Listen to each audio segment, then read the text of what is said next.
Magandang araw mga kumare! For today's video mga kumare, wala tayong maisip na maiulam ngayong araw na to.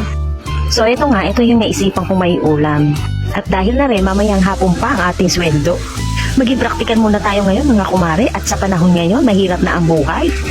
Huwag puro masarap, kumain ka rin ng ganito. Oo, ganun mga kumare. Puro masarap.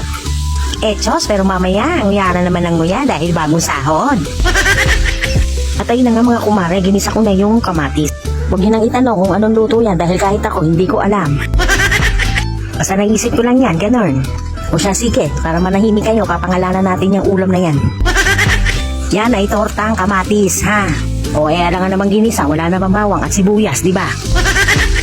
O ayan mga kumare, the best partner, ang tuyo, napakasarap.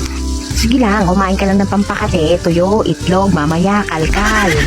O ayan, mga kumare, ready na ang ating ulam, kaya ano pa hinihintay nyo? Tara, let's eat!